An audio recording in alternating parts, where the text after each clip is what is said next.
تو وہاں پر اللہ رب العزت نے حضرت موسیٰ علیہ السلام کو تورات عطا کرنے کے لیے کوہ طور پہ بلایا۔ حضرت موسیٰ علیہ السلام آپ 30 دن کے لیے کوہ طور پر پہنچے اور اپنے بعد اپنے بھائی حضرت ہارون علیہ نبینا علیہ السلام کو اپنی قوم کے پاس چھوڑ کر چلے گئے۔ حضرت موسیٰ علیہ السلام 30 دن کے لیے جب وہاں پہ پہنچے، آپ نے وہاں جا کے اعتکاف کیا، 30 دن آپ نے روزے رکھے، اللہ کی عبادت کی۔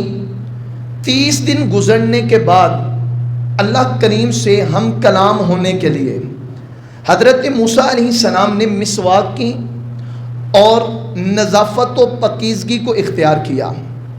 جب اللہ کریم سے ہم کلام ہوئے تو اللہ کریم نے حضرت موسیٰ علیہ السلام سے فرمایا، اے موسیٰ، روزے رکھنے کی وجہ سے آپ کے منہ میں جو مہک پیدا ہوئی تھی، مسواک کرنے کی وجہ سے وہ مہک زائل ہو گئی ہے، ختم ہو گئی ہے۔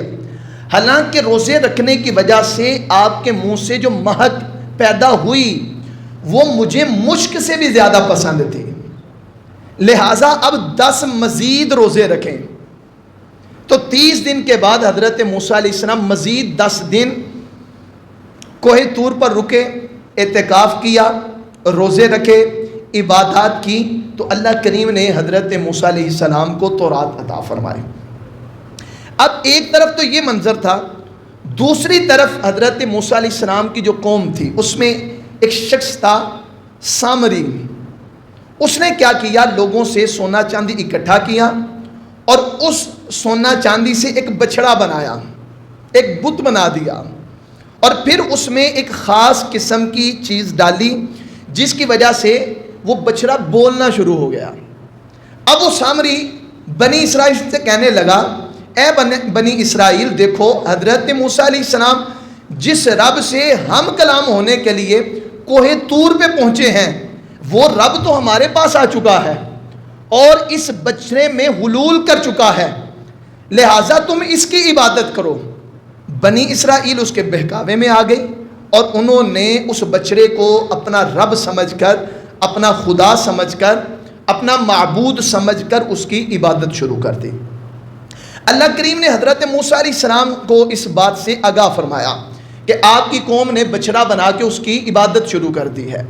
حضرت موسیٰ علیہ السلام غضبناک ہوئے، اپنی قوم میں تشریف لائے اور قوم میں تشریف لا کر آپ نے اس بچڑے کو توڑ دیا، غصے کا اظہار کیا اور اپنی قوم سے توبہ کرنے کے حوالے سے گفتگو کی۔ تو آپ کی قوم نے توبہ کی، آپ نے انہیں دوبارہ کلمہ پڑھا دیا۔ پھر آپ سامری کی طرف آپ نے توجہ فرمائی اور سامری سے کہا، اے سامری، تو بتا تیرا کیا حال ہے، یعنی تو نے یہ کیسے کر لیا؟ ایک سونے کا بچڑا ہے، وہ کیسے بول سکتا ہے؟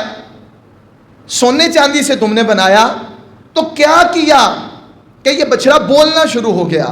تو اب یہ قرآن پاک ہے، سورہ طٰہٰ پارہ نمبر 16 اس کی آیت نمبر 96 میں اللہ کریم نے اس چیز کو ذکر فرمایا۔ حضرت موسیٰ علیہ السلام سامری سے کہنے لگے، تم نے کیسے کیا؟ وہ کہتا، بصرت بما لم یبصروا بہ، اے موسیٰ، میں نے وہ دیکھا جو لوگوں نے نہیں دیکھا، فرشتے کے نشان سے مٹھی بھر لی، فنبذتھا، پھر میں نے اسے ڈال دیا۔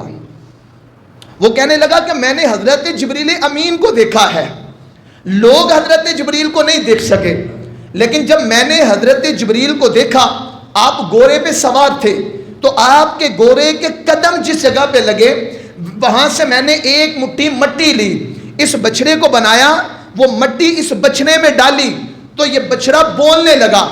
حضرت موسیٰ علیہ السلام نے اس کی گفتگو سنی تو آپ نے سزا کے طور پہ اسے فرمایا فَاذْهَبْ فَإِنَّ لَكَ فِي الْحَيَاةِ الدُّنْيَا،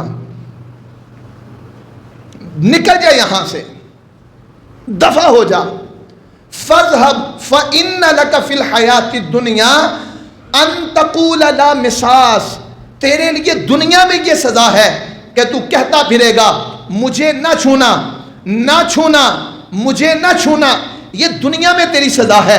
اب حضرت موسیٰ علیہ السلام اسے اپنی بارگاہ سے نکالتے ہیں، وہ جنگلوں میں چلا جاتا ہے, وہاں پہ اونچی اونچی آوازوں سے پکارتا ہے, ارے مجھے نہ چھونا, مجھے ہاتھ مت لگانا.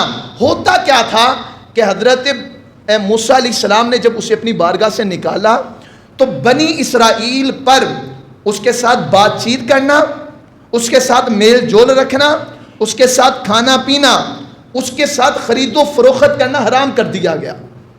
اور جو شخص اس کے ساتھ ٹچ ہو جاتا, مس ہو جاتا, تو وہ بھی بیمار پڑ جاتا اور سامری بھی بیمار پڑ جاتا. اور یہ پکارتا لا مساسا, ارے مجھے نہ چھونا, مجھے نہ پکڑنا, یہ دنیا میں اسے صدا دی گئی.